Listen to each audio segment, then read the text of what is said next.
Bonjour à tous, bonjour à toutes, bienvenue dans cette avant-dernière vidéo de fin d'année avec les tops de l'année 2021. Cette fois-ci, tous les films sont sortis en 2021, en principe y'a pas de problème, et c'est moitié-moitié des films dont j'ai déjà parlé, que ce soit pour les Oscars ou dans des vlogs, et pour l'autre moitié, des films que je viens de voir pour les rattrapages. Donc il va y avoir pas mal de nouveautés, du coup, dans cette vidéo, je vais moins vous renvoyer vers des vlogs.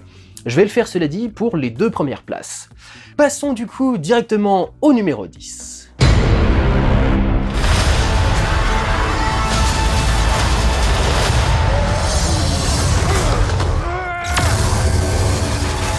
Eternals, réalisé par Chloé Zhao. Et oui, elle terminait les flops 2021, elle commence les tops 2021 avec Eternals. Là, il y a eu un vlog, donc je vais vous renvoyer vers le vlog si vous avez envie d'en savoir plus, surtout que le vlog est extrêmement long, il fait 35 minutes. Donc je vais passer rapidement, rien que pour la volonté de faire un film à vibe indépendante dans le MCU, ça mérite l'admiration et le respect de ses balls. Parce que franchement, c'est pas le genre de truc que tu t'attendrais à voir dans le Marvel Cinematic Universe, qui est quand même principalement connu pour faire du film industriel, quoi. Généralement réalisé par des yes men, ou en tout cas des gens qui n'ont pas beaucoup de personnalité dans leur mise en scène, réalisé à la chaîne, généralement pas spécialement bien écrit. Donc évidemment, quand tu vois un film MCU qui prend le temps d'être posé, de faire des belles images, d'essayer de poser des questions sur son sujet et son thème, là où les autres films, on essaye d'avoir un sujet et un thème, mais c'est un peu laborieux, quoi, genre Captain America 2 et soi-disant l'espionnage de la part du gouvernement, etc., etc. Oui, mais en fait c'est l'Hydra, donc vous avez fait aucun commentaire sur le vrai monde finalement. C'est vrai que c'était très surprenant, et rien que pour ça, ça doit être noté. C'est un film qui est magnifique et grandiose, puisque le style de plan de Chloé Zhao s'adapte parfaitement à un blockbuster. Ces énormes plans paysages avec des personnages qui sont bien inclus à l'intérieur, c'est quelque chose qu'on a quasi jamais vu dans le MCU, qui est généralement dans des espaces extrêmement restreints. Et puis il y a aussi, pour le coup, des plans qui font plus un rapport d'échelle, notamment à chaque fois qu'un Éternel va parler avec Arishem. Il y a des décors, du coup, extrêmement variés dans le film. Les extérieurs sont variés, ça va de la campagne américaine à la jungle, en passant par la ville londonienne, la mégapole, le désert, etc., etc. On représente presque tous les climats qui peuvent représenter différents endroits de la Terre en un seul film, de la même façon qu'on réunit toutes les représentations de la diversité de l'espèce humaine en un seul film avec les Éternels. Le vaisseau des Éternels, il a un design qui est super particulier, qui ressemble un petit peu au vaisseau de Premier Contact, mais qui est quand même particulièrement intéressant, avec certains trucs, les petites alcôves, avec les petites plantes un peu étranges qui sont dans le truc, et puis quelques décors comme le plateau de Bollywood, dans lequel ils vont récupérer Kumail Nanjiani. Je trouve que les scènes d'action sont extrêmement lisibles, parce qu'on a une économie du plan dans le montage de la part de Chloé Zhao. Comme elle fait des plans qui sont très larges, tu peux filmer des actions qui se déroulent sur des espaces plus larges, plutôt que d'avoir à couper à chaque fois quand tu fais des gros plans, et donc tu peux te permettre d'avoir une caméra qui va virevolter, tourner autour de l'action, qui va faire un truc plus ou moins en plan séquence, et donner plus de sentiments d'action, réaction, mieux réunir les choses. Comme c'est filmé en plan large et que le montage est plutôt tranquille, du coup toute l'action reste lisible, et il y a des gens qui ont dit « Ah, il y a moins d'action que dans les autres films ». En fait, je pense qu'il y a exactement les mêmes proportions d'action, mais c'est juste que c'est sur un film qui est fait 30 minutes de plus déjà à la base, et qui a un rythme un tout petit peu plus lent au niveau du montage. Donc les gens sont partis du principe, bah non, il y a moins d'action, mais je crois qu'il y a exactement le même nombre de scènes de baston que dans n'importe quel autre film du MCU, il doit y avoir 3 ou 4 scènes. Il faut noter également, avec cette façon de faire les plans en général, que les effets spéciaux sont extrêmement bien intégrés au film. C'est un scandale que Spider-Man No Way Home, avec ses effets pourris, soit nommé aux Oscars des meilleurs effets spéciaux cette année, et pas Eternals, qui arrive à parfaitement intégrer les créatures dans l'atmosphère particulière d'une jungle, avec la lumière naturelle d'un matin qui se lève, etc., et un peu tamisée, etc. Les interactions entre ces lumières naturelles, et puis genre les lasers des yeux de Icaris, pardon. Vraiment, il y a une maestria visuelle et technique dans Les Éternels, qui est assez extraordinaire, quoi. Pour le coup, ils se sont vraiment lâchés jusqu'au bout, quoi, pour que les effets spéciaux soient à la hauteur des images que Chloé Zhao ramenait ensuite en post-production. Et vraiment, le film, il est magnifique, quoi. Et je noterai également que pour une fois dans un film du MCU, l'humour marche plutôt correctement. Pourquoi est-ce qu'il est que 10e et pas au-dessus, puisque j'arrête pas d'en faire les louanges? Je l'ai revu une deuxième fois, et je dois admettre qu'au deuxième visionnage, c'est un petit peu plus laborieux.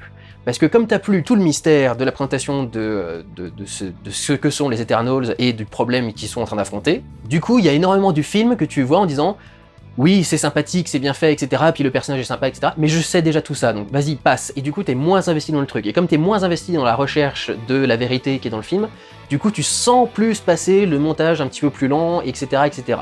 Donc je dois vous admettre que, effectivement, au revisionnage, Eternal, ça passe un tout petit peu moins bien qu'au premier visionnage. Au premier visionnage, je trouve que c'est extraordinaire. Le deuxième, c'est déjà un peu plus discutable. Faudra voir quand je serai arrivé au troisième, ou des trucs dans ce genre-là. Mais c'est vrai que c'est ça qui fait qu'il est pas beaucoup plus haut dans le top. C'est que c'était un peu rude pour le deuxième visionnage. Mais ça reste un excellent film et je vous conseille de l'avoir vu au moins une fois dans l'année. Mais c'est un film du MCU, je pense qu'a priori vous l'avez vu pour ceux qui s'y intéressent vraiment, quoi. Passons au suivant, numéro 9. The thing is, I was born brilliant, born bad, and a little bit mad. Cruella, réalisé par Craig Gillespie. Je suis désolé, je suis désolé. Je comprends pas comment il y a autant de films de Disney dans mon top. Et surtout Cruella, quoi. On m'aurait dit que j'aurais foutu Cruella dans mes tops quand j'ai vu la bande-annonce, j'aurais jamais cru. Je veux pas redire encore que j'aurais chié à la gueule de quelqu'un parce que c'est toujours un peu trop violent, mais quand j'ai vu la première bande-annonce de Cruella, je me suis dit, mais cette réinterprétation de Cruella en plus ou moins Joker, le Joker de Joaquin Phoenix, pas spécialement celui du comics, donc personnage complètement pas bien dans sa tête, mais plongé dans une société qui est extrêmement vicieuse et méchante, et transférer ça du coup au monde de la mode, où du coup le vice et la méchanceté sont représentés par la baronne, qui est jouée par Emma Thompson, et Cruella donc qui essaye d'affronter ce monde cruel, mais avec sa propre folie à elle, donc jouée par Emma Stone. Je pensais vraiment pas que ça marcherait à ce point-là. Mais finalement, c'est assez logique venant du réalisateur de Moi, Tonya, I, Tonya, qui avait aussi fini dans mes tops l'année de sa sortie. Lui, il était en sélection pour les Oscars. C'est un mec qui sait très très bien gérer comme ça les histoires de folles et arriver à les rendre intéressantes, et qui a en plus une vraie maestria en termes de mise en scène et notamment de montage. C'est vraiment ça qui m'a étonné dans le film, c'est que le film est techniquement excellent. Mais vraiment incroyablement bien foutu. Il y a des plans de caméra qui sont d'une maestria assez impressionnante. Les plans qui sont par exemple en train de filmer Cruella devant le miroir et qui font une transition dans le miroir et qui rentrent ensuite dans le reste de leur espèce de squat sous les toits de Londres et qui te fait du coup découvrir tout l'environnement avec un décor qui est extrêmement vaste, extrêmement intéressant. Le plan séquence qu'il peut y avoir où on va depuis le haut de la maison de couture, on rentre dans la verrière et puis on explore ensuite tout le bâtiment jusqu'à aller trouver un personnage. Enfin, c'est aussi un plan qui est vachement impressionnant et qui est vachement bien foutu. Énormément de grands angles pour donner un aspect grandiose à tous les environnements, y compris les rues de Londres, dont la longueur est décuplée grâce au grand angle, qui donne du coup quelque chose d'encore plus classe, qui donne l'impression que vraiment la ville s'étend sous tes yeux. Il est aussi très doué pour mettre en avant les différentes robes, du coup, parce que c'est quand même, ça parle principalement de haute couture, donc il est très doué pour mettre en avant les différentes robes. Il arrive toujours à faire des petits travelling avant, avec de légères contre-plongées, et trouver un moyen de faire un cadre comme ça qui est intéressant et qui met la robe vraiment en valeur et vraiment en avant. Tout ça se réunit pour faire d'excellentes séquences de montage, notamment toute la séquence de montage où justement tu vois Cruella qui est en train de monter en popularité, alors que la baronne est en train de se faire humilier petit à petit et en train de descendre, au contraire elle. T'as toute une séquence comme ça de montage qui est extrêmement bien foutue, avec différentes scènes qui montrent Cruella en train d'humilier la baronne, avec les articles de presse qui se surimpriment sur l'image, incrustés en 3D dans le décor, avec certains jeux sur les photos, des trucs dans ce genre-là. Ça fait vraiment des séquences qui sont excellentes, surtout mélangées avec la musique, même si la musique a un petit côté de jukebox par moment, tu sens que c'est vraiment genre une compile des meilleurs morceaux des années 60 et 80. Parfois dans la même scène, il va y avoir plusieurs d'affilée, ou alors il y a plusieurs chansons vraiment très connues qui vont s'enchaîner, et du coup ça fait vraiment un côté jukebox, mais grosso modo ça marche plutôt bien, et surtout ça met vraiment en avant le travail qui a été fait, qui est extraordinaire sur les robes. Notamment à la fin de cette séquence Cruella, il y a toute la robe en détritus, qui est extraordinaire. Et en plus justement, il y a un jeu visuel qui est excellent, parce que au départ, elle arrive avec ce camion poubelle, elle décharge tous les détritus, donc tu dis bon bah elle a juste foutu des détritus par terre quoi. Et finalement le camion s'en va et tu te rends compte que les détritus sont la robe, et la robe se met à flotter dans le vent et elle qui accroche au camion en train de rire en comme ça, tu fais oh putain mais c'est extraordinaire cette scène, c'est vraiment ça t'emporte quoi. Enfin c'était vraiment incroyablement bien foutu.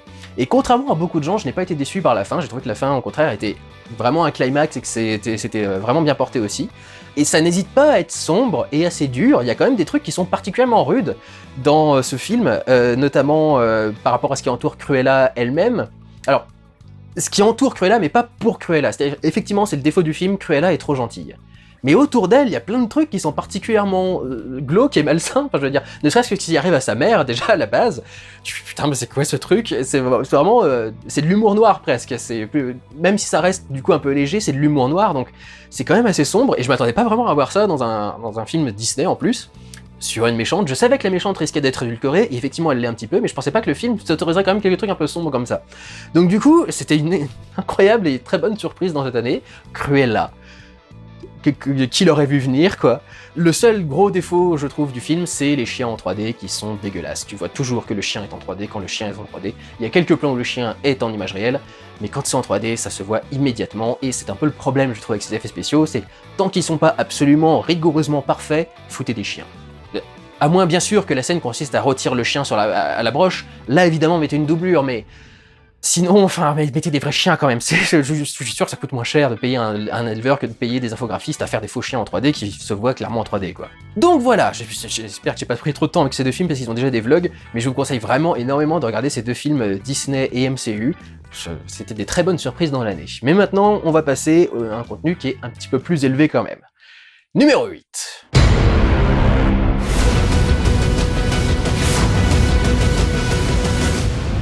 My client, he's not a suspect. He's a witness. The Mauritanian, ou Désigné coupable, réalisé par Kevin MacDonald. Tout le monde m'a parlé de ce film. Je vous avais demandé de m'aider à trouver des rattrapages des films intéressants dans l'année du coup sur Twitter. C'est un des films qui est le plus souvent revenu, et je crois qu'il s'est retrouvé dans plusieurs des tops de l'année d'ailleurs. Et faut admettre qu'effectivement, c'est un film qui est incroyable. Déjà, c'est une excellente histoire, ça raconte l'histoire d'un des prisonniers de Guantanamo qui a été enfermé pendant des années de façon tout à fait illégale puisqu'il n'y avait aucune véritable charge, il n'y avait que des soupçons. Et on s'est rendu compte très longtemps dans la vie de la prison de Guantanamo, non seulement des maltraitances qui avaient eu lieu auprès des prisonniers, mais aussi du fait que la plupart des prisonniers n'auraient pas dû être là. Donc c'est vrai que c'est une histoire qui en soi est intéressante et dans laquelle il faut se plonger. C'est présenté de façon assez intéressante puisqu'on suit à la fois l'enquête de la défense, qui est incarnée par Jodie Foster, et l'accusation qui est jouée par Benedict Cumberbatch. Comme on n'en sait rien véritablement à la base de l'histoire de ce mec, comme eux, les avocats, on découvre en même temps que eux font leur enquête, et ça permet de maintenir le doute sur la culpabilité ou non du prisonnier qui est joué par Tahar Rahim, qui est d'ailleurs excellent, mais j'y reviendrai un tout petit peu après sur les acteurs. C'est intéressant aussi qu'à partir de la moitié du film, grosso modo, on commence là enfin à révéler la vérité, au même moment que les avocats eux-mêmes commencent à avoir accès à la vérité, dans des séquences qui sont intégrées au film principal, qui sont en 16/9, là où le film est en cinémascope, et c'est intéressant parce que du coup cette réduction du cadre permet de faire sentir l'enfermement. Il me semble que dans ces passages, la qualité est un petit peu plus mauvaise, mais je crois que tout le film a été tourné en très très bonne qualité, 4K, etc. Mais il me semble qu'il y avait un tout petit peu plus de grain, que l'étalonnage était un petit peu différent dans ces séquences-là. Je suis pas tout à fait sûr. Ça s'opposait du coup au reste du film qui, même si, c'est intéressant, il y a un bokeh, le bokeh lui-même. Alors le bokeh, je rappelle, c'est ça, la forme que prend le flou. Et en fait, le bokeh est un petit peu sale. Mais juste le bokeh, c'est-à-dire que l'image elle-même est propre. Mais tous les petits reflets là, tu vois que dans le reflet, il y a un truc d'un peu sale, un peu crade, soit de la poussière, soit des cheveux, soit des traces de gras ou un truc dans ce genre-là. Et du coup, c'est très très léger défaut, permet d'avoir une image qui est un petit peu sale, avec du coup les bokeh un petit peu sales, et un petit peu de lens flare, de certaines lumières parasites qui débarquent sur le cadre, mais en même temps, l'image en elle-même reste extrêmement propre et extrêmement belle. Donc c'est intéressant de voir du coup une différence de granulosité et de qualité, et de ratio surtout, entre les différentes séquences, et je pense que c'est fait pour que, même si on n'est pas dans le pire moment de son incarcération, qui sont donc les passages en 16/9, où l'image est vraiment plus crade, même dans l'image normale, on sent quand même qu'il y a une certaine tension, qu'il y a quelque chose qui ne va pas, et que même si on essaye de laisser leur noblesse aux personnages, il y a quand même quelque chose dans leur situation qui, fondamentalement, est sale et n'est pas bonne, et il ne devrait pas être dans cette situation-là. C'est un petit code qui est assez intéressant à faire passer juste comme ça par la qualité de l'image, ou par exemple avec l'utilisation de la caméra à épaule, qui du coup est souvent en train de dodeliner, et donc forcément ça rend une situation un petit peu instable, et ça rend les choses un petit peu tendues. Dans le même genre de travail, j'ai bien aimé le travail des couleurs du film, parce que le film est pas désaturé, il est pas changé à l'étalonnage, mais ils ont fait en sorte que dans les décors, ou dans les vêtements que portent les personnages, on ait des gammes de couleurs extrêmement désaturées. Les peaux sont correctement étalonnées. Dans tout le film, les peaux sont naturelles et ont une teinte naturelle. par une ou deux scènes où il y a des lumières un peu vives, un peu fortes, qui vont du coup leur donner une peau un peu blanche, mais grosso modo, s'ils sont en extérieur, la peau est normalement étalonnée, ce qui prouve donc que c'est pas l'étalonnage qui est atteint, c'est les couleurs dans l'environnement dans lequel ils tournent, de base, qui sont comme ça. Et c'est vrai qu'il y a une vraie volonté d'avoir des couleurs qui sont très éteintes. Il y a beaucoup de vert un peu sombre et un peu dégueulasse, un peu moche, un peu terne, beaucoup de bleu que porte par exemple le personnage de Jodie Foster, beaucoup de gris, beaucoup de marron, beaucoup de beige, le marron et le beige notamment quand on est dans la partie accusation avec Cumberbatch qui est donc dans l'armée, donc forcément c'est des couleurs qui évoquent un peu plus l'armée. Et donc j'aime bien ce travail esthétique général qui fait que on garde une colorimétrie qui est plutôt sombre, tout en ayant finalement un rendu des couleurs qui est plutôt réaliste. Donc ça montre bien que c'est la situation qui est sombre, et non pas le film qu'on a artificiellement assombri. Même si on l'a artificiellement assombri en choisissant les couleurs, mais vous voyez ce que je veux dire? Vous voyez pas ce que je veux dire? Donc voilà, c'est vrai qu'esthétiquement, je trouve que tout marche extrêmement bien. Il y a aussi de très très bons effets de montage. Notamment, il y a un cut qui est particulièrement glaçant, où tu compares le véritable dossier qu'il y a sur la personne que joue Tahar Rahim, et tout ce dans quoi on noie la défense. Le plan entre les deux, c'est quasiment le même genre de plan, c'est un plan large sur une grande pièce, et tu vois la différence dans la quantité de documents à voir, etc. Tu fais putain, c'est honteux quoi, c'est scandaleux d'arriver à des trucs pareils, c'est quand même dingue. Sachant qu'en plus les trois quarts sont, vous savez, censurés avec les lignes noires et tout. Donc c'est quand même assez ouf. Et évidemment, c'est un film qui n'a pas que l'esthétique pour lui, c'est un film qui a aussi d'excellentes performances d'acteurs. Je tiens à noter au passage Denis Ménochet, qui est toujours aussi bluffant. C'est vraiment un des acteurs français les plus doués à l'heure actuelle. Et c'est aussi un des acteurs français en langue étrangère les plus doués, parce que j'avais complètement oublié qu'il était dans la scène d'introduction d'Inglourious Basterds. C'est un peu là que tout le monde l'a découvert, à l'international et aussi en France, parce qu'en France on ne connaissait pas trop Denis Ménochet jusque-là. Et c'est incroyable, j'ai eu l'impression que c'était un acteur américain, il a un accent qui est absolument parfait, sa diction est parfaite, sa prononciation est parfaite, c'est incroyable, il parle parfaitement anglais ce mec, il est ultra bluffant je trouve ce Denis Ménochet. Last week in Paris, a lawyer from Mauritania approached my firm. Voilà, sa performance à lui, je voulais la noter quand même au passage parce que je pense qu'on concentre beaucoup plus sur Jodie Foster et Tahar Rahim, qui le méritent à 2000%. Jodie Foster, je trouve qu'elle porte magnifiquement les cheveux gris, elle les a pas encore, ou alors elle les teint peut-être quand elle est en public, et je trouve qu'elle est extrêmement classe dans ce film-là. Elle a aussi de très très bonnes répliques. J'aime beaucoup le moment où elle demande des informations sur un prisonnier, et on lui dit « Je peux pas vous confirmer qu'il est là, mais je peux pas vous dire qu'il n'est pas là non plus. » Et elle lui dit « Bon écoutez, c'est un prisonnier, c'est pas le chat de Schrödinger, soit il est là, soit il est pas là !»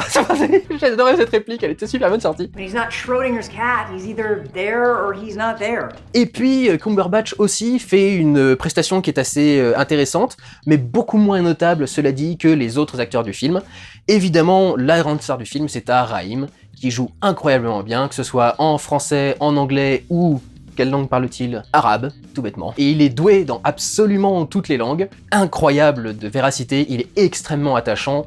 Tu le prends en pitié, mais tu sens aussi la force qu'il y a en lui, et en même temps que la force, tu sens quand même une certaine résignation, parce que tu sens qu'il affronte un Goliath tellement énorme qu'il a l'impression qu'il pourra jamais gagner. Donc vraiment, c'est une performance qui est extraordinaire et qui sert totalement le film. C'était effectivement un des très bons films de l'année, et je vous conseille de le regarder. Et maintenant passons au numéro 7.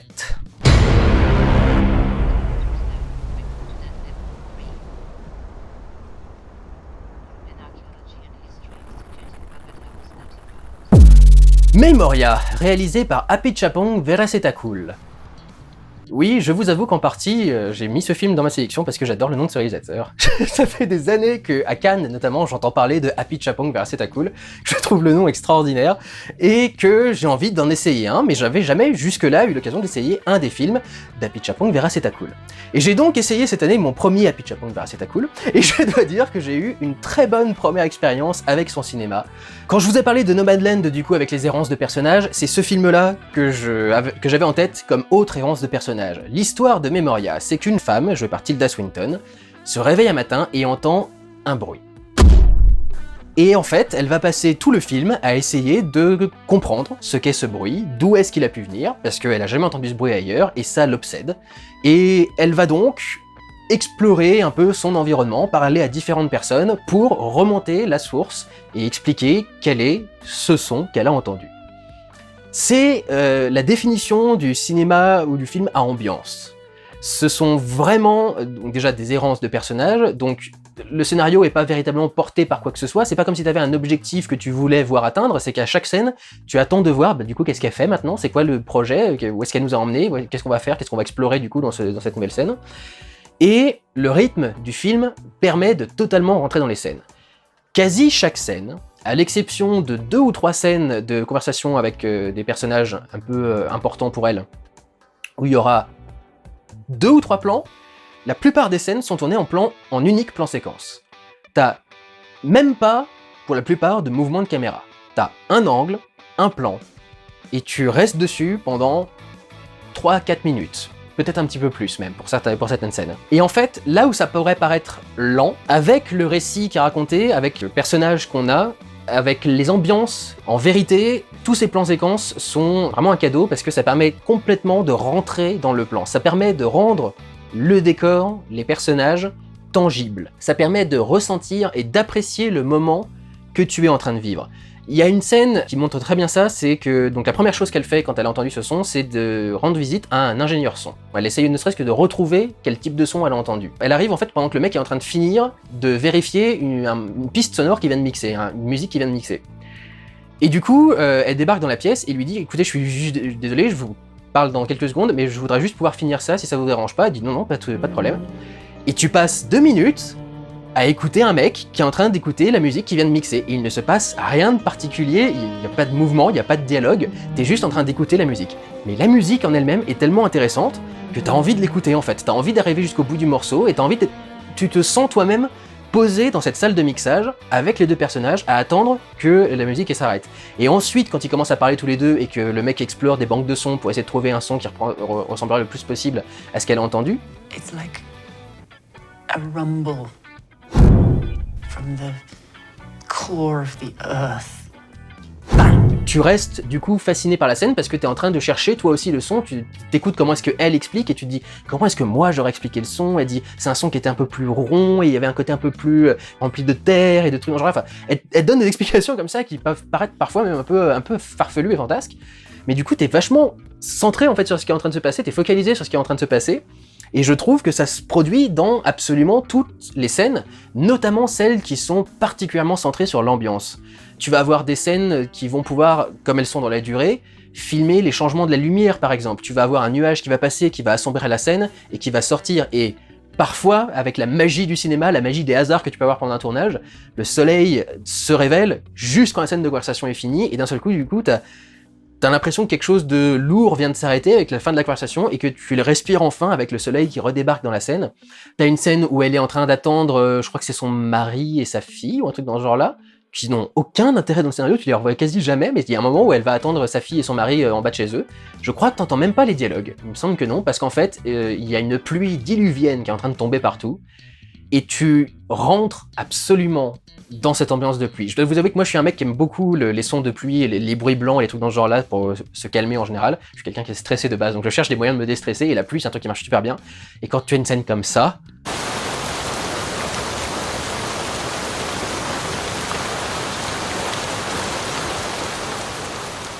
J'étais devant le film, j'étais posé, j'avais des petits frissons un peu partout, c'était magnifique. Je suis rarement autant rentré dans l'ambiance et l'atmosphère des scènes d'un film.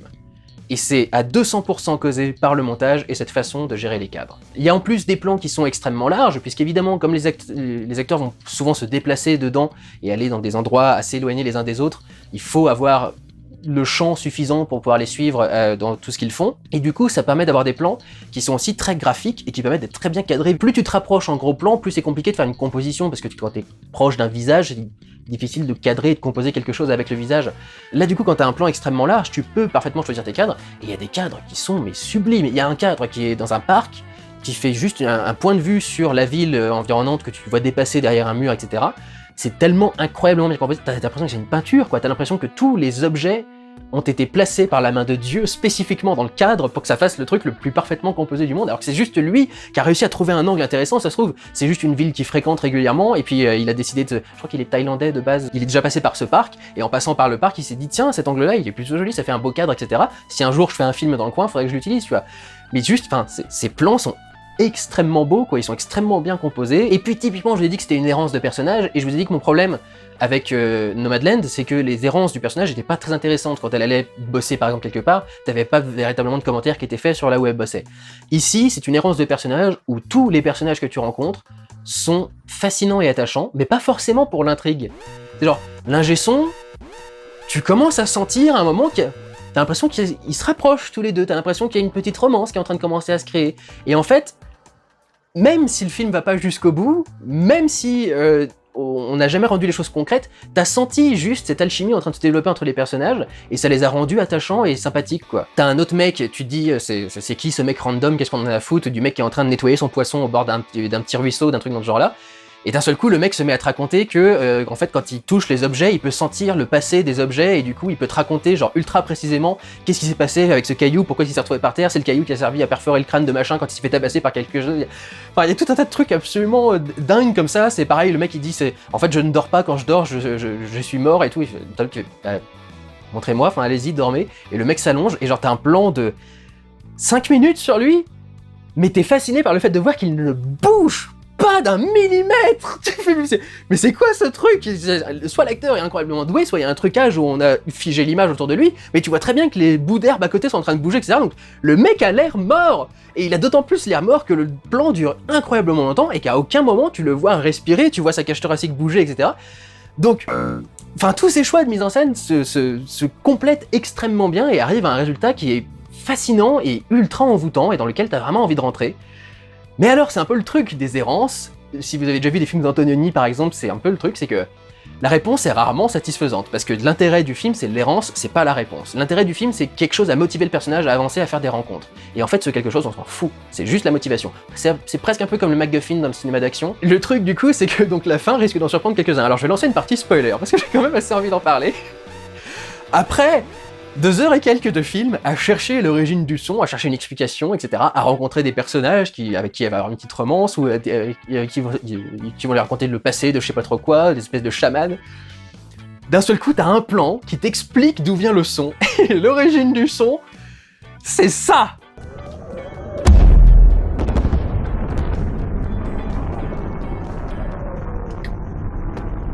What the fuck? C'est quoi cette fin? D'où il y a des aliens? D'où le bruit d'un vaisseau alien qui part en vitesse lumière ou je sais pas trop quoi? Mais d'où ça sort ce truc? Et justement, comme le plan est super lent, si vous avez vu le film, vous le savez, si vous vouliez juste vous faire spoiler parce que vous vouliez pas voir le film mais juste savoir quel était le truc particulier de la fin, tu vois cette forêt, puis tu vois une forme dans un coin, mais elle te marque pas forcément, parce que mélangé dans les trucs de la nature, etc., tu le vois pas trop, quoi. T'entends un bruit de moteur qui commence à monter, mais tu te dis, mais ça a pas l'air d'un moteur normal, on dirait un truc un peu étrange, un peu SF, et d'un seul coup, t'as ce vaisseau extraterrestre qui commence à apparaître derrière un arbre, et tu fais, qu'est-ce que c'est que ce délire? Et tu continues à monter, puis t'as le cercle qui arrive, le vaisseau qui part, et tu fais, qu'est-ce que je viens de voir exactement? Et du coup, je sais pas s'il y a un sens au final à tout ça, je sais pas si on doit essayer même de chercher un sens à ce vaisseau. Je pense que vraiment l'idée qu'il avait en faisant ce plan, c'était, au final on s'en fout de l'explication, je vais vous la donner, elle aura aucun sens, aucun rapport avec ce qu'on vient de voir, mais vous aurez une explication. Mais c'était pas ça qui était intéressant. Ce qui était intéressant, c'est de voir les personnages, et d'ailleurs je ne vous dirai rien de plus, si ce n'est que ça vient de ce vaisseau, je vous dirai pas ce qu'il faisait là, je vous dirai pas où est-ce qu'il va, je vous dirai pas pourquoi ça fait ce son-là, quoi que ce soit. C'est pourquoi est-ce que seulement Tilda Swinton l'a entendu? Est-ce que c'est parce qu'elle a un look d'alien, naturellement, et que du coup on s'est dit, elle va pas communiquer avec un vaisseau, ou je sais pas trop quoi. Mais c'est vrai que cette fin était absolument what the fuck, et donc, entre le trip, le voyage extrêmement atmosphérique et sympathique, et cette fin complètement what the fuck, j'ai adoré regarder Memoria. C'était un excellent film de cette année, et je vous conseille absolument de le regarder également. Donc je suis un peu curieux d'explorer le reste de son cinéma dans le reste de l'année, mais vraiment c'était une super bonne découverte, et je vous encouragerais chaleureusement à regarder Memoria, si ça peut être votre style de film, ou si vous n'en avez jamais vu. Je pense que si vous n'en avez jamais vu, ça peut être un de ceux qui pourrait vous aider le plus à rentrer dedans, avec bien évidemment Blow Up. Je confonds toujours avec celui de Palma, du coup, c'est Blow Up ou Blow Out? Blow Up de Antonioni, il me semble, parce que c'est zoomé sur la photo. Ou Memoria, parce que, vraiment, je trouve que c'est un des meilleurs que j'ai pu voir. Voilà, passons au suivant, numéro 6. Tu m'as fait bouffer de l'homme. Du vegan. C'est un herbivore. Mais jamais rien ne l'empêche, l'oiseau. Et si tu tu nous faisais un petit gratin dauphinois ce soir? Barbac, réalisé par Fabrice Eboué. Alors ça va être très drôle parce que je sens venir tous les cinéphiles avec un C majuscule qui vont venir me chier sur la gueule pour avoir foutu un film réalisé par Fabrice Eboué au-dessus de Méboria ou de Mauritanienne. Je vous emmerde.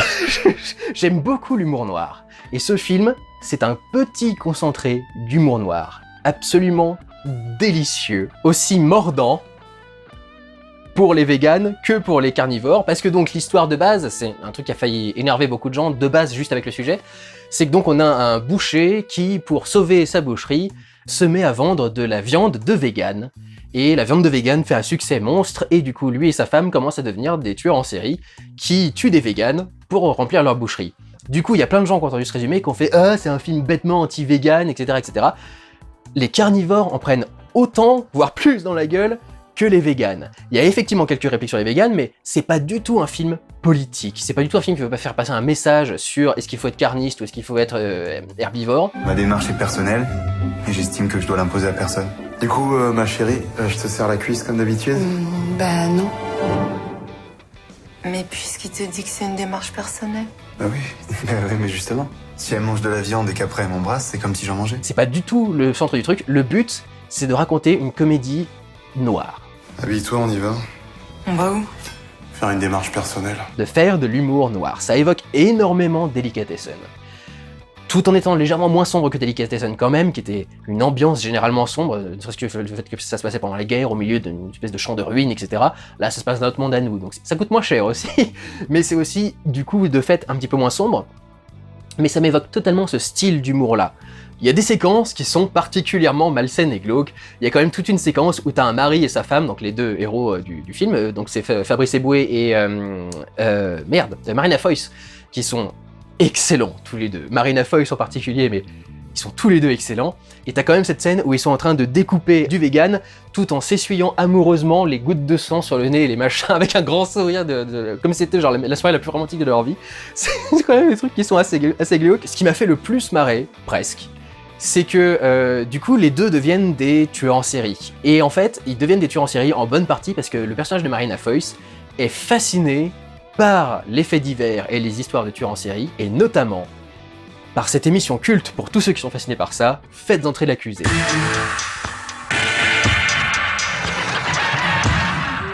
Et le vrai Faites entrer l'accusé, celui avec Christophe Ondelat.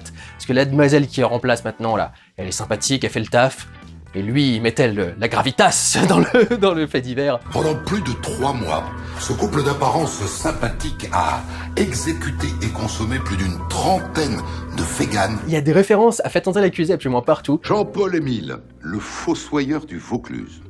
Atteint d'une leucémie durant son enfance, il a développé une haine absolue des clowns d'hôpitaux, au point d'en tuer plus de 34. Et je trouve que rien que cette attention aux détails-là, le fait d'avoir cet élément récurrent du truc qui permet de justifier aussi un petit peu le comportement des personnages, d'aller chercher Christophe Ondelat pour refaire certaines scènes et tout, enfin rien que ça, je trouve qu'il y a déjà un investissement dans l'envie de faire de ce film quelque chose d'assez marquant et d'assez intéressant et d'assez travaillé. Évidemment, plein de bonnes répliques qui sont disséminées un peu partout. J'aime beaucoup un moment, notamment le premier vegan qui tue, il le tue par accident en fait, il lui roule dessus alors qu'il était en vélo. Et il sort du camion et le premier truc qui sort c'est s'il bouffait un peu plus de viande, c'est peut-être un peu plus résistant quand même, non, merde. Donc il y a ça, une petite réplique comme ça, qui pourrait faire croire du coup que c'est une attaque envers les véganes. Mais regardez juste le comportement des carnistes dans ce film. Enfin clairement, les mecs deviennent dingues juste pour le goût de la viande, quoi. Donc c'est justement tout le thème du truc, c'est qu'ils plongent petit à petit dans la folie. Moi j'ai beaucoup aimé ce film, ça m'a bien fait marrer, c'était de l'humour noir comme j'avais envie d'en voir. La réplique finale était parfaite, c'était la meilleure réplique pour finir ce film. Je trouve que Fabrice Eboué a fait un excellent travail avec ce film. Donc voilà, en ce qui me concerne, Barbac, c'est un des très bons films de l'année. Passons au suivant, numéro 5.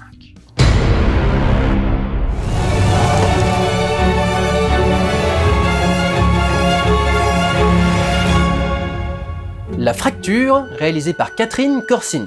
Alors l'histoire de base est un petit peu barrée.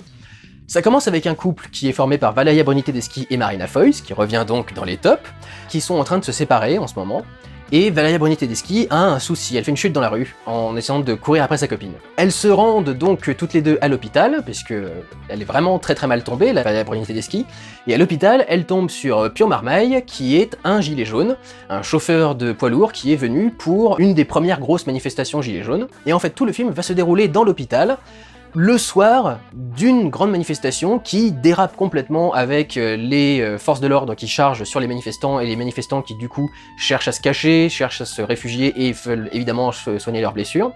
Et donc en fait cet hôpital va être pris d'assaut par tout le monde, va y avoir énormément de personnes et de difficultés à gérer. Et ce qui est assez intéressant dans ce film, c'est que c'est un mélange extrêmement habile d'humour et de tension.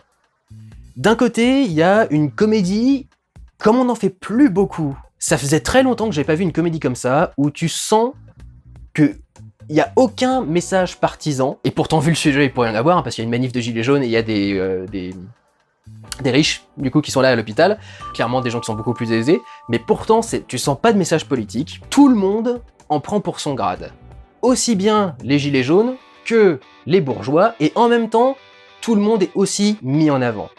C'est un film qui ne descend personne, qui ne met personne plus bactère, qui n'essaie pas d'enfoncer les gens, et qui n'essaie pas d'enfoncer quelque groupe que ce soit.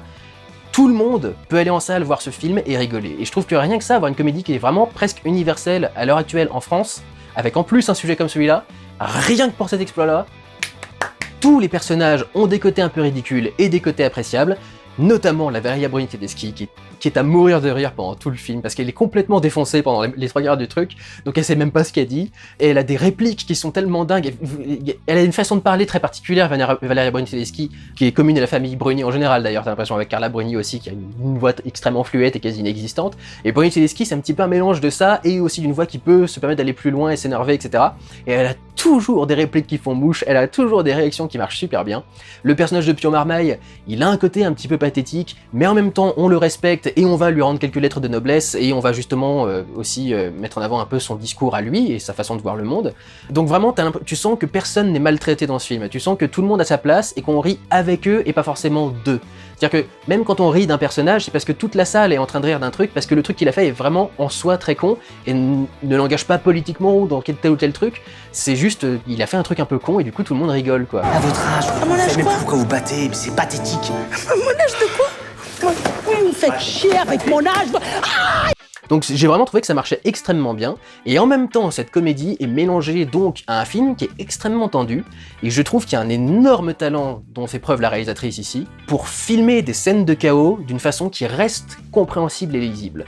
Aussi bien au niveau des plans qu'au niveau par exemple du montage et du mixage son. Le mixage son est excellent, parce que t'as toujours des scènes de grandes cohues avec un capharnaüm monstrueux, tout le monde qui gueule pour être reçu en premier à l'hôpital, etc., etc. Et pourtant, quand tu veux entendre la réplique principale du personnage qui t'intéresse, genre Marina Foïs, sans que sa voix paraisse artificiellement mise en avant par rapport au reste, tu l'entends quand même manifestement plus que le capharnaüm ambiant. Donc il y a aussi une maestria technique en termes de réalisation, également au niveau de la caméra, qui est très dynamique, qui bouge beaucoup, qui est très à épaule. Les plans sont pas particulièrement notables, ça fait du plan un peu documentaire presque, et du documentaire qui prend pas le temps de faire des jolis plans, donc plus reportage presque on pourrait dire que documentaire, mais ça reste quand même extrêmement bien filmé, et il y a toujours le plan qu'il faut sur les personnages qu'il faut, etc. Il y a aussi plusieurs jeux qui sont rigolos sur le hors-champ, par exemple, t'as un personnage qui va dire quelque chose à Valeria Bruni Tedeschi, et d'un seul coup tu la vois pas, mais t'entends d'un seul coup le boum, et tu dis oh putain, elle s'est cassée la gueule du lit parce qu'elle est pas bien, enfin il y a un truc. Donc il y a vraiment des trucs qui marchent super bien dans ce film. Et puis en plus de tout ça, en plus donc d'une bonne gestion de l'humour et de la tension, c'est un film qui rend extrêmement bien compte de l'investissement et des sacrifices du personnel hospitalier, avec notamment certains sous-scénarios qui vont concerner une des infirmières principales qui est venue bosser ce jour-là alors que elle devrait pas, ça fait déjà que genre 4-5 jours qu'elle est de garde alors qu'on devrait en faire plus de 2 ou 3 d'affilée ou un truc dans ce genre-là, obligée de laisser son bébé à la maison et donc elle appelle son mari régulièrement pour savoir comment il va, etc. Donc c'est un mélange incroyable de politique, de commentaires sociaux et d'humour, et tout marche, tout se mélange parfaitement. Et c'était extraordinaire. Donc c'était un des films qu'on m'avait aussi beaucoup conseillé dans les rattrapages. Je comprends complètement pourquoi est-ce qu'il est revenu à ce point-là. J'en ai pas beaucoup entendu parler, je crois que j'en avais vite fait entendu parler quand il est sorti en salle. Un excellent film de l'année, et je pense que je le conseille à tout le monde. C'est vraiment une comédie que tout le monde peut aller voir. Comédie dramatique, mais c'est une comédie dramatique que tout le monde peut aller voir, et tout le monde en ressortira content, ému, triste pour certaines choses, etc. Enfin, Vraiment, c'est un excellent film, et je trouve qu'un film aussi fédérateur comme ça en France, avec ce sujet-là et tout, je trouve ça vachement surprenant en fait. Donc voilà, je conseille à tout le monde de regarder La Fracture, c'est un excellent film. Passons au numéro 4.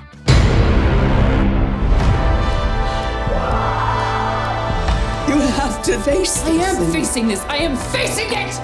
I am facing this. This is about my life. This is me. Pieces of a Woman, réalisé par Cornel Mundrukso. Je sais pas du tout comment est-ce qu'il faut prononcer ça, je ne sais pas quelle est l'origine de ce réalisateur. Je vais le faire assez rapidement parce que j'en ai parlé vite fait dans les Oscars, c'était un de mes films préférés de la sélection des Oscars. C'est l'histoire d'une jeune femme qui est en couple avec un jeune homme, donc la jeune femme est jouée par Vanessa Kirby, le jeune homme par Shia LaBeouf. Ils attendent un enfant. Hélas, le soir de l'accouchement qui se déroule à domicile, et c'était prévu comme ça, quelque chose se passe mal, le bébé étouffe, et bien évidemment, le sujet principal, c'est comment se remet le personnage de Vanessa Kirby de ce drame et cette tragédie, donc cette mort néonatale, je crois que c'est comme ça qu'on appelle ça sur un enfant qui vient de naître. Peut-être parce que ma mère est sage-femme et que du coup, je suis un peu attiré par le sujet, mais en même temps, j'ai toujours détesté les bébés, les enfants et en général, donc du coup, je sais pas pourquoi j'ai autant été fasciné par ce film, mais j'ai trouvé, ne serait-ce que le personnage de Vanessa Kirby, incroyablement attachant et fort. Toutes les scènes faisaient extrêmement vraies, faisaient prise sur le vif, les émotions faisaient totalement vraies, l'interprétation des acteurs est parfaite aux petits oignons, elle avait été nommée, Vanessa Kirby, pour l'Oscar de la meilleure actrice, elle aurait mérité de l'avoir, plutôt que Frances McDormand. C'est un film qui n'hésite pas à risquer de rendre son personnage antipathique. Le personnage va parfois prendre des décisions, peut-être motivées par sa dépression et par sa détresse émotionnelle, qui pourraient, en règle générale, quelle que soit sa motivation, mettre une partie du public contre le personnage, parce qu'elle prend des décisions qui sont parfois assez dures, notamment ce qu'elle fait par rapport au reste de son enfant. Et le film est aussi direct et aussi franc et aussi dur avec tous les aspects de son deuil et les aspects de son parcours psychologique. Et on développe une empathie extrême pour le personnage principal, donc cette jeune femme qui vient de perdre son bébé. Je vous encourage vraiment chaleureusement à regarder le film. C'était un des meilleurs films que j'ai vu cette année, notamment pour une question de performance. Pour le reste, en termes de réalisation et de mise en scène, j'ai pas noté grand chose. Je crois qu'il y a un travail particulier sur le rouge. Je sais que notamment elle porte un manteau rouge à un moment et elle récupère une pomme qui est aussi rouge que son manteau, etc. Il doit y avoir un travail de la couleur rouge, mais je vous avoue que j'ai pas revu le film depuis les Oscars, donc il est un peu loin dans l'année pour moi maintenant. Je l'ai vu en février, donc il y a quasi un an exactement. C'est un petit peu loin, donc j'ai pas des souvenirs extrêmement bons de la mise en scène, mais je me souviens juste avoir passé un excellent moment. Et j'espère que vous passerez un bon moment devant le film également. Passons au suivant, numéro 3. C'est bizarre, aucun des Japonais ne veut partir. Le code samouraï, le groupe, le contrôle de soi, le suicide rituel. C'est vous qui êtes très courageuse. Moi, je suis pas restée par courage, je suis restée par honte. Tokyo Shaking, réalisé par Olivier Payon. Alors celui-là, je n'ai entendu personne en parler dans l'année, c'est vraiment mes petites recherches personnelles qui m'ont permis de voir que ce film était sorti. Et évidemment, le sujet m'intéresse, j'aime beaucoup le Japon en lui-même.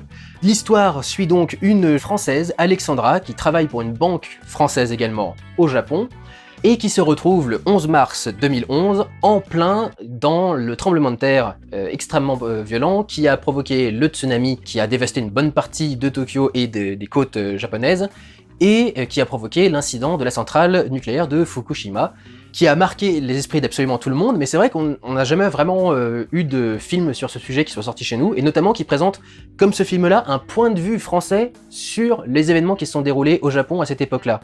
Et je trouve justement que c'est en ça que c'est intéressant. Il y a une comparaison entre l'état d'esprit français et l'état d'esprit japonais confrontés aux cataclysmes qu'ils sont en train d'affronter, qui sont les trucs les plus japonais que tu puisses imaginer, je veux dire les séismes, les tsunamis, et cette notion d'honneur et de honte qui est au centre du film, c'est des choses qui sont extrêmement centrales à la société japonaise. C'est un film qui montre du coup comment est-ce que les gouvernements aussi bien que les entreprises ont essayé de gérer la situation. Est-ce qu'ils l'ont géré ou est-ce qu'ils ont plutôt sauvé les meubles qu'autre chose? Est-ce qu'ils l'ont bien ou mal géré? Et ça va amener du coup des réflexions assez intéressantes sur comment est-ce que les gens se sont comportés pendant cette crise et qu'est-ce que ça a dit du coup sur leur personnalité. Il y a de très beaux échanges entre Karen Viard et d'autres personnages japonais, notamment celui qui est dans la bande-annonce. Moi, je suis pas restée par courage, je suis restée par honte. Et cette notion donc de honte ou d'honneur, elle est vachement intéressante. C'est travaillé dans beaucoup d'aspects du film, notamment dans sa musique. Ça m'a beaucoup fait marrer parce que le film commence avec une réinterprétation par un chœur de japonaise d'une chanson de Ray Ventura qui s'appelle Madame la Marquise. C'est un truc, c'est tellement vieux, je pense que personne ne connaît, moi je connais ça par hasard parce que mon père écoutait ça quand j'étais petit. Le film commence donc avec la chanson Madame la Marquise qui est une chanson qui est assez rigolote. C'était Ray Ventura et ses musiciens, c'était un truc, c'était de la musique comique. Le chef n'aime pas la musique et déteste tous les musiciens. Quelque chose qu'on fait plus beaucoup aujourd'hui, je crois que une des dernières représentantes de ça c'était Anaïs. Et on n'en trouve plus beaucoup pareil aujourd'hui. Il y en a sans doute d'autres, mais c'était une des dernières qui a vraiment marché avec ça. Et toute la chanson en fait est comique parce que la marquise appelle chez elle pour que ses domestiques lui disent ce qui s'est passé, et ses domestiques lui disent « Non madame, tout va très bien, tout va très bien ». Mais quand même, et ils lui disent toujours un truc. Et en fait, plus ils avouent de choses, plus on se rend compte qu'en fait il y a une véritable catastrophe qui s'est passée dans la maison de la marquise, et que tout ce qui comptait le plus pour elle était complètement détruit, et à chaque fois les domestiques terminent en disant « Mais à part ça, madame la marquise, tout va très bien, tout va très bien. » Mais à part ça, madame la marquise, tout va très bien, tout va très bien. Et c'est justement un peu l'attitude qu'il y a eu avec ce qui s'est passé à Fukushima et avec le tsunami et tout le bordel, quoi. C'était vraiment, vous inquiétez pas madame la marquise, tout va très bien, et puis derrière t'as le réacteur qui est en train d'exploser complètement. Et du coup il y a quelque chose de très intéressant, comment est-ce que la honte et l'honneur peuvent parfois arriver au même résultat. C'est vachement intéressant d'explorer ça dans le film, et je trouve que le fait d'avoir marqué ça au niveau de la chanson comme ça, et ça revient ensuite dans le film, il y a tout un thème musical qui est basé sur la chanson de Madame la Marquise, qui revient mais interprété avec des notes japonaises. Et je trouve que justement ça transcrit extrêmement bien l'idée de confronter les deux points de vue, le français et le japonais, et de montrer à quel point ils peuvent être opposés, et en même temps parfois ils peuvent se réunir et se respecter et s'admirer les uns les autres. Le film serait intéressant juste pour ça, mais en plus il rajoute une petite couche d'humour au-dessus qui permet au film de très bien passer et d'avoir envie du coup d'arriver jusqu'au bout et de s'attacher au personnage. Il y a plusieurs running gags notamment, donc un running gag c'est un sketch qui revient régulièrement, qui évolue au fur et à mesure du film, à chaque fois qu'il revient, et notamment plusieurs running gags par rapport au chien. En fait elle habite dans un immeuble où le chien il peut vivre dans l'immeuble, mais il n'a pas le droit de marcher dans le hall de l'entrée parce que ça salit. Et donc si elle amène son chien dans le hall d'entrée, il faut qu'il vienne avec une poussette. Et donc il y a tout un truc avec le mec du hall d'entrée et comment est-ce qu'elle fait rentrer son chien par la suite. Ça évolue à chaque fois et il y a plein de sketchs par rapport à ça. Il y a aussi beaucoup de sketchs par rapport à son voisin qui est également un Français expatrié au Japon qui travaille pour Areva, donc l'entreprise qui gère l'énergie nucléaire française, et qui est en train de, pareil, Madame la Marquise, tout va très bien pendant tout le truc, et à chaque fois qu'il y a un truc qui explose en plus, tout le monde lui tombe sur la gueule et lui dit putain tu nous casses les couilles et lui dire que tout va bien alors que tout est en train de péter derrière, etc. Donc il y a tout un tas de running gags dans le film comme ça qui marchent très bien, et qui marchent d'autant mieux qu'ils sont très bien joués, puisqu'il y a d'excellentes performances et des personnages extrêmement attachants dans tout le film. Alors je dois admettre, cela dit, que Karine Viard est pas toujours parfaitement juste. Il y a des scènes où elle est nickel, et puis il y a des scènes où tu dis c'était quoi, c'était une répétition ça? Un capitaine n'abandonne pas le navire en pleine tempête, ça vous dit quelque chose? Tu sens qu'il y a quelque chose qui est pas vrai, qui est pas juste dans la réplique, et c'est bizarre parce que c'est quand même une des actrices les plus chevronnées qui est dans ce casting, et pourtant c'est vrai que c'est elle qui a une ou deux répliques où des fois tu dis ah celle-ci c'était pas ouf. Mais cela dit, tous les autres acteurs sont excellents, y compris Stéphane Bach. D'où est-ce que ce mec sait parler japonais à ce point? C'est incroyable. Tu le vois au téléphone, il est en train de parler, c'est mochi mochi, il est en train de parler à fond la caisse. Le mec a foutu la honte absolue à Sylvie Testu qui, malgré plusieurs mois d'entraînement, a jamais réussi à parler japonais correctement dans Stupeur et Tremblement. Mite kudasai. C'est lui, il débarque, il fait une réplique, c'est putain, c'est... Il gère tout quoi, et en termes de jeu en général dans le film, il est excellent quoi. J'aime bien son comportement pendant le tremblement de terre par exemple, tu sens que le mec est extrêmement fâché au fond de lui, etc. pendant qu'il y a tout ce truc qui est en train d'arriver autour de lui, c'est presque comme si le tremblement de terre était le résultat de sa colère à lui. Enfin, il y a un truc qui est très sympa dans le truc, et donc le personnage est vachement intéressant. Là aussi, très attachant, très touchant, il est complètement dévoué, il y a une admiration et un respect énorme pour la culture japonaise, beaucoup plus que Karine Viard qui l'avait un petit peu moins. Et il y a aussi de très belles images. Le Japon c'est un très beau pays, donc généralement quand tu le cadres, tu fais des images qui marchent bien. L'esthétique des images est intéressante et très bien travaillée. Il y a notamment une saturation des couleurs qui est vachement importante. Quand il y a du rouge, c'est du rouge pétant, quand il y a du bleu, c'est du bleu pétant, etc. etc. Et c'est souvent opposé à l'environnement assez urbain du Japon, qui est donc principalement du gris, blanc, noir, et donc les couleurs ressortent d'autant plus sur ce fond assez contrasté. Notamment, il y a un moment où elle va au travail, et elle se retrouve au milieu de salarymen, et ils sont tous avec leur costume noir et blanc de salarymen de base, et elle, avec son costume mauve, elle ressort vachement, d'autant plus qu'elle est étrangère et que c'est la seule française. Donc c'est vrai que visuellement, ça rend plutôt bien, même s'il y a certains plans en effets spéciaux qui sont pas particulièrement justes. Il y a un plan qui est très joli en principe, qui est, vous savez que les immeubles au Japon sont tous avec des fondations qui sont faites pour résister au tremblement de terre, et notamment pour dissiper la tension, on va permettre à l'immeuble de tanguer plutôt que de rester fixe dans le sol et du coup de prendre tous les tremblements complètement et de s'effondrer quoi. Et du coup il y a un très beau plan pendant le tremblement de terre où elle regarde par la fenêtre et elle voit 2 ou 3 bâtiments qui sont en train de tanguer comme ça dans le vent, et c'est très poétique, c'est très beau à voir, etc. Mais tu vois à 200% que c'est des effets spéciaux et c'est un petit peu dommage, ça rate un petit peu le truc. Cela dit, le reste du film a de la gueule, puisque en grande partie, ce qu'ils utilisent pour illustrer le tsunami et les différents incidents qu'il y a eu, c'est les images d'archives qui sont passées à la télévision, qui étaient déjà de bonne qualité généralement, elles étaient plutôt en HD, donc ça s'intègre plutôt bien à un film, et donc voilà, c'est comme ça qu'ils s'en sortent pour essayer de faire un truc qui montre la catastrophe et la dévastation qui a eu lieu avec ce tremblement de terre, ce tsunami, cette explosion de centrale nucléaire. Donc voilà, grosso modo, le film passe très très bien techniquement. J'étais pas trop au courant de tout ce qui s'était passé à ce moment-là, en tout cas pas autant dans le détail, donc c'était intéressant d'avoir ce point de vue de l'intérieur, mais en même temps de l'extérieur avec une française. Et je trouve que le film était assez passionnant et fascinant. Encore une fois, j'adore ce genre de domaine, c'est ce qui parle du Japon. Donc effectivement, c'est un des films que j'ai le plus aimé voir cette année. Passons au suivant, numéro 2. This really is my flat. Isn't it? Why do you keep looking as if there's something wrong? Everything is fine. Everything will be alright. I promise you.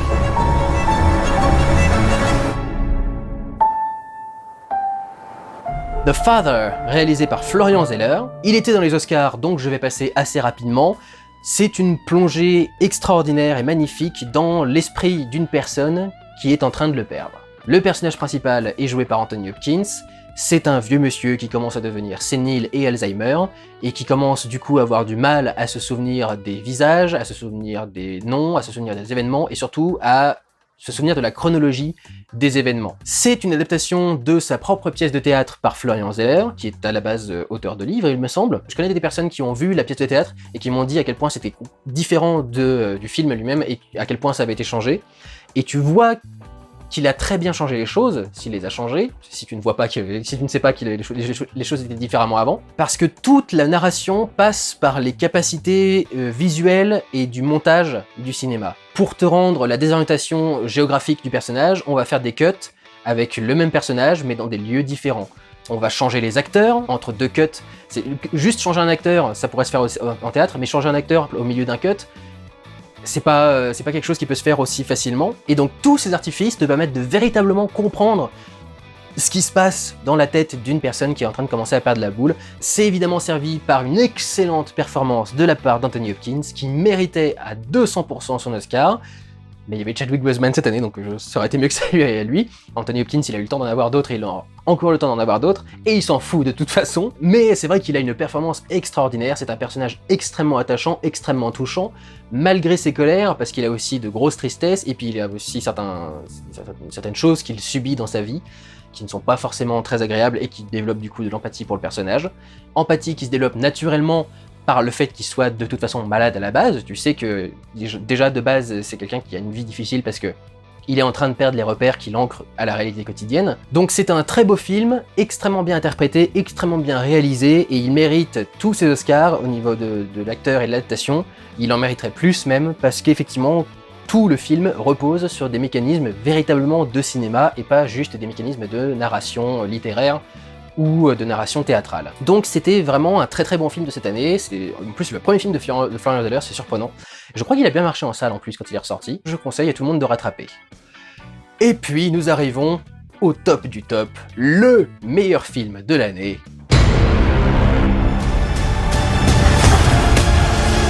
If you want to see Trinity again, fight for her!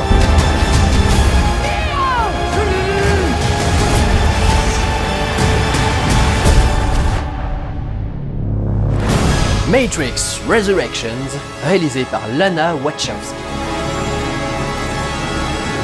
Alors oui, j'étais un peu partagé en sortant de la salle, mais de fait, aucun film de l'année ne m'a accompagné après ma séance autant que Matrix Resurrection. Aucun film ne m'a fait à ce point réfléchir à l'interprétation que je pouvais avoir du message du film. Et c'est quelque chose que je n'ai pas eu depuis très longtemps, mais c'est quelque chose que j'ai très souvent avec les films des Wachowski, et c'est pour ça que très souvent, leurs films se retrouvent dans mes tops.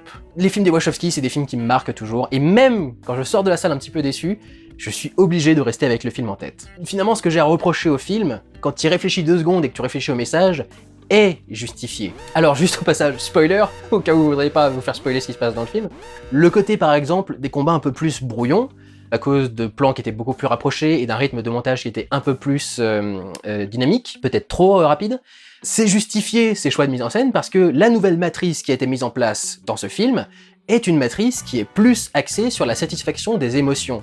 Là où la matrice du premier film était sur la répression des émotions, tu fermes ta gueule, tu vas bosser dans ton cubique, dans tes bureaux, là, truc à l'américaine, et tu fermes ta gueule et tu dis rien, et vous avez un problème avec l'autorité, monsieur Anderson et tout le bordel. Cette version-là, c'est au contraire, dites-nous tout ce que vous avez sur le cœur, au contraire, justement, ça vous fait encore plus produire et ça nous donne encore plus d'énergie. Et vraiment, c'est un film émotionnel. Il est pas très fort visuellement, mais l'histoire est super forte et les émotions des persos sont vraiment plus à fleur de peau. Enfin, il y a plusieurs moments qui m'ont pris à la gorge, qui m'ont fait vraiment ressentir les émotions des personnages. I like Trinity. Well, I showed Chad a scene. He didn't get it until I said, "Don't you think she looks like me?" You know what he did? He laughed. Oh. No. No, no, no, no. Oh, whoa, whoa.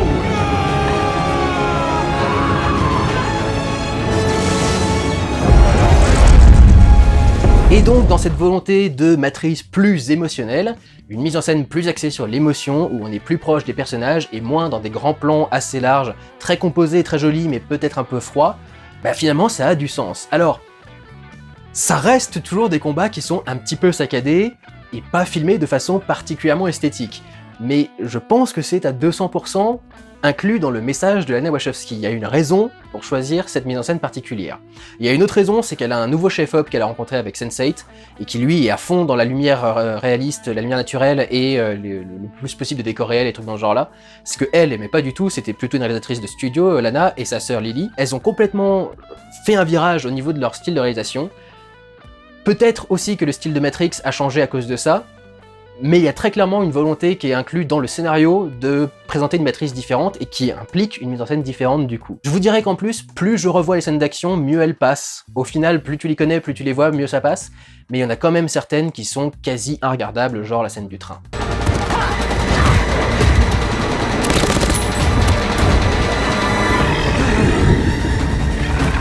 Il y avait un autre souci que j'ai pas abordé dans mes vlogs, mais que j'ai abordé sur Twitter, et donc sur lequel il faudrait que je revienne un petit peu ici, c'était le côté linéaire du récit. J'en étais pas rendu compte en sortant de la salle, mais si le film a paru aussi long, c'est parce qu'en fait Lana fait exprès de faire en sorte que le film avance toujours tout droit. Tu sens pas véritablement de climax, tu sens pas véritablement une scène plus importante que l'autre. Bon, le climax tu le sens à peu près, parce que tu vois bien qu'il y a une scène qui est particulière, mais le film avance de façon assez égale à lui-même. Il y a notamment, si vous regardez bien, un travail pour brouiller les transitions. On veut jamais que la coupure d'une scène à l'autre soit particulièrement brusque. Par exemple, tu termines une scène avec un dialogue, tu vas rajouter un bruit, un bruitage, qui viendra de la scène suivante et qui va avoir lieu juste avant le lieu de coupe. Par exemple, un bip de communication, et à la scène suivante, tu vois le mec qui a entendu le bip dans son oreille qui fait « Oui, allô, qu'est-ce qui se passe ?» etc. Et donc la scène continue comme ça. And we're all fucked. 2 minutes. 2 minutes to broadcast. On sait que Neo passe plusieurs jours à faire certaines choses. Ces plusieurs jours sont résumés dans un montage qui fait exprès de brouiller la transition entre les différents jours. Au final, tu sais pas combien de jours se sont déroulés, parce que même dans ces différents jours, les mêmes choses sont racontées. Donc tu sais même pas véritablement combien de jours il y a eu, t'as pas senti le passage du temps, t'as pas senti que Neo a passé plusieurs jours à faire un truc, c'est passé de façon assez linéaire et assez directe. What made Matrix different? It left with your head. People want us up in their gray space, switching their synaptic WTF light on. What made Matrix different? It left with your head. People want us up in their gray space, switching their synaptic what the hell is going on here light on. Et je pense que ça aussi, ça doit venir d'une certaine volonté d'aspect plus émotionnel et plus d'une gestion un petit peu différente du coup du rapport aux émotions. Avec ça, elle essaye de nous permettre d'être inclus avec Neo, un peu comme un plan séquence nous permettrait d'être mieux inclus et de mieux rentrer dans la scène. Le fait que le film avance toujours tout droit fait que tu es toujours en accompagnement de Neo. Et du coup, je pense que ça aussi, c'est un reproche que j'avais à faire, donc l'impression que le film était un petit peu mou et n'avançait pas, mais en fait ça vient également d'une décision de réalisation qui est très clairement volontaire et très clairement travaillée dans tout le film. Effectivement, je n'ai pas retrouvé beaucoup de choses qui ont fait que j'ai aimé les premiers Matrix, notamment cette question des chorégraphies et des visuels, mais là aussi c'est quelque chose qui est intégré au film. Mais ça crée aussi des critiques qui sont parfois injustifiées envers le film. C'est-à-dire qu'il y a beaucoup de gens qui ont très mal pris que Lana Wachowski leur dise que, du coup, non, fallait pas retenir de Matrix qu'un film d'action. Et ça peut paraître provocateur et énerver certaines personnes, mais d'un autre côté, je suis très bien placé, avec les vidéos que j'ai fait, pourquoi vous avez tort, pour savoir que énormément de gens n'ont pas pris Matrix pour quoi que ce soit de plus qu'un film d'action classe et cool. Et c'est pour ça que beaucoup de gens détestent les Matrix 2 et 3, c'est parce que le message de Matrix, ils en avaient rien à branler, donc ils ont pas compris vers quoi partait le deuxième et le troisième film, et du coup, comme l'action les intéressait un petit peu moins, ça les a moins marqués comme film, et beaucoup de gens ont dit du coup que c'était de la merde.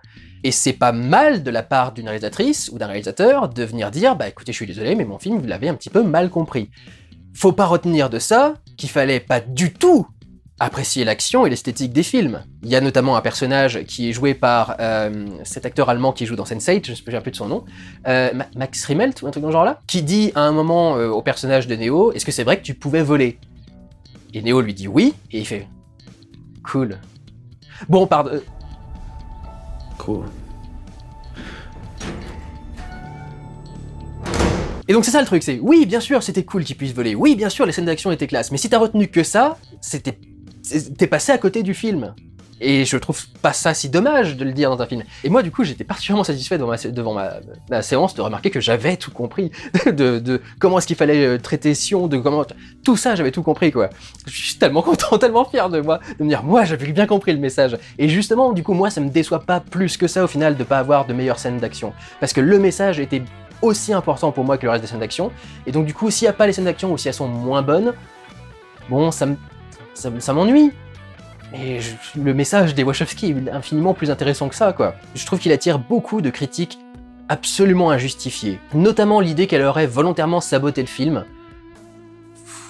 C'est un truc très particulier, quand même, d'imaginer les choses comme ça. Surtout quand on est dans la situation d'Anna Wachowski, c'est genre une de ses dernières chances pour avoir à peu près quelques cartes à jouer à Hollywood, qui est le seul truc qui lui donne les budgets dont elle a besoin pour faire les films qu'elle a envie de faire. Cloud Atlas, ça a été fait indépendamment, ça a coûté 100 millions, elles ont perdu tout le pognon.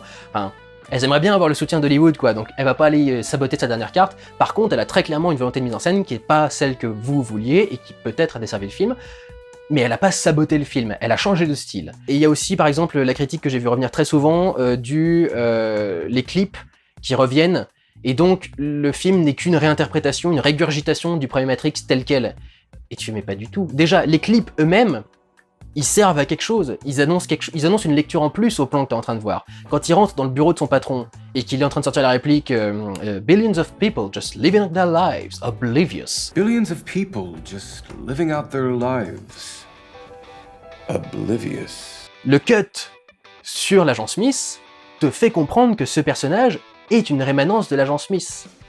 Ça a un sens de mettre ce clip, c'est pas juste remettre le clip pour qu'on te mette « Eh, vous avez vu une image du film original, soyez contents, etc. » Enfin, ça n'aura aucun sens. Surtout de le faire comme ça, juste avec un clip. Reproduire une scène complète, reproduire un plan complet éventuellement, mais juste mettre un clip par-ci par-là, enfin, c'est pas du tout la question de « Ah, on veut juste reciter le film tel quel, quoi. » Et justement, dans cette notion de recitation de l'original, il y a une critique du système hollywoodien, par exemple. This cannot be another reboot, retread, regurgitate. Why not? Et il y a la volonté de la part de Lana Wachowski de justement faire l'inverse de la répétition telle quelle du film, de faire quelque chose qui, au contraire, essaye d'étendre le message, d'aller un peu plus loin, d'explorer. Nothing comforts anxiety like little nostalgia. This is footage from your game. Plus encore qu'un reboot ou un remake ou quoi que ce soit, ou qu'une suite, c'est une mise à jour, Matrix Résurrection. C'est une mise à jour de la matrice dans laquelle on vit maintenant, 20 ans après qu'on ait dénoncé la première matrice. Et rien que là-dedans, c'est ultra intéressant. Le discours de l'analyste dans ce truc-là, enfin, c'est parfait, quoi. C'est exactement le monde d'aujourd'hui. Je noterai enfin que j'étais sorti en disant que la musique était pas excellente. En vérité, c'est pas le problème. La musique est géniale. Quand je dis ça, je n'abuse pas. La musique est géniale.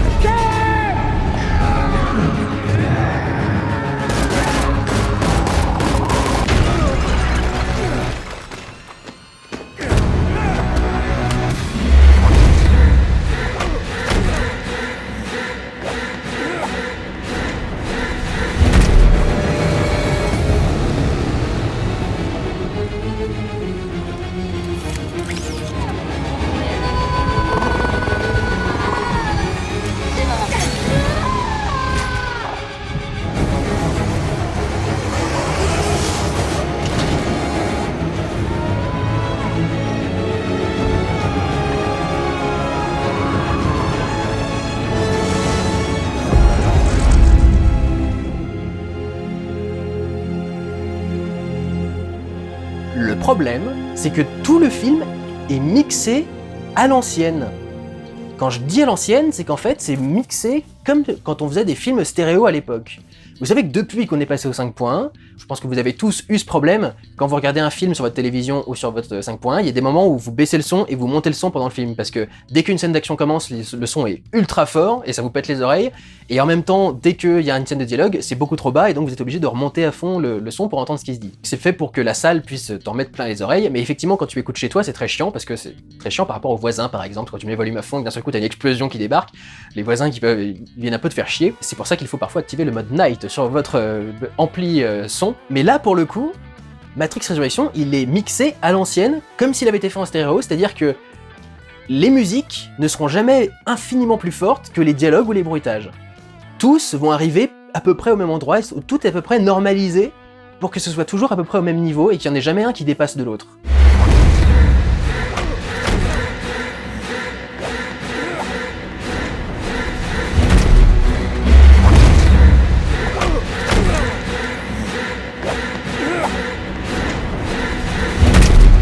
Et c'est très étrange, c'est extrêmement étrange. Déjà parce que dans une salle de cinéma ça passe bizarrement, et au niveau de la musique c'est très chiant parce que du coup la musique elle disparaît un petit peu derrière. Donc la première fois que j'ai vu le film, la musique en fait je l'ai pas vraiment entendue. Et c'est pour ça que je l'ai pas vraiment notée et que j'ai trouvé qu'elle était mauvaise. Et finalement quand tu revois le film, la musique elle est extraordinaire. Elle est composée en partie par Tom Tykwer qui avait collaboré avec elle sur Cloud Atlas, qui est un très bon musicien déjà de base, et c'est vrai qu'elle est excellente la musique quand tu l'entends pour de vrai, mais le problème c'est qu'il faut l'entendre. Pour ça, il vaut mieux pouvoir avoir un bon équipement sonore, et puis le revoir plusieurs fois, ne serait-ce que pour que la musique commence vraiment à te marquer, et pas qu'elle soit noyée dans le reste, quoi. Donc c'est un film qui a été exigeant, en fait. C'est un film qui est exigeant avec son public, quelque part, et il a été exigeant avec moi, et je suis content qu'on ait été exigeant avec moi, qu'on m'ait poussé à essayer d'aller un peu plus loin dans ma réaction et dans mon interprétation du film. Du coup, c'est pour moi le film de l'année. C'est le film qui m'aura le plus marqué, c'est le film auquel je vais le plus repenser. J'ai été extrêmement marqué par Matrix Résurrection. Même si ma première séance était un petit peu mi-figue mi-raisin, je suis jamais sorti fâché de la salle, hein. J'ai jamais dit que c'était de la merde en sortant de la salle. Mais j'avais des trucs que je comprenais pas et sur lesquels je savais qu'il fallait que je réfléchisse un peu plus longtemps, et maintenant que j'y réfléchis, je referai le vlog aujourd'hui, enfin oui, je dirais que c'est extraordinaire et qu'il faut absolument aller le voir en salle, quoi. Donc voilà, c'est un peu l'occasion d'attraper ça du coup avec ce vlog. Si vous avez envie d'en savoir encore un petit peu plus sur le film, je vous encourage à aller voir le vlog, mais c'en est fini pour ces vidéos de top et de flop. Je vous retrouverai donc dans les prochains jours, je ne sais pas combien exactement, je vais pas dire 2 ou 3 parce que si vous n'êtes pas au courant, si vous n'avez pas vu les messages que j'ai postés, j'ai tourné 6h30 de rattrapage. Donc là j'ai 6h30 de vidéos à mettre dans ma timeline, à nettoyer, à réduire pour éviter les répétitions, les doutes, les moments où je lis mes notes, etc. etc. Donc ça va me prendre un petit peu de temps, je peux pas vous garantir que ça sera sur 2-3 jours par exemple, pour une petite vidéo qui est un peu plus courte, qui fait à peine 1 heure, on risque de se retrouver avec 3 heures de rattrapage. Donc voilà, ça prendra peut-être un petit peu de temps, mais ce sera la prochaine sortie, et une fois que ça se sera fait, je serai sur les Oscars, et après on reprendra une activité normale. Entre temps, j'essaierai de faire quelques vlogs sur les sorties, notamment pour les films les plus importants. Peut-être Uncharted qui arrivera par-ci par-là, peut-être qu'il est déjà sorti quand cette vidéo est en ligne. J'espère que ces tops et ces flops vous auront plu, je vous encourage bien évidemment à me mettre les vôtres dans les commentaires. Merci de m'avoir suivi, et j'espère que je vous retrouverai pour la dernière partie des rattrapages et tout au fil de l'année. Prenez soin de vous, allez voir des films, ciao!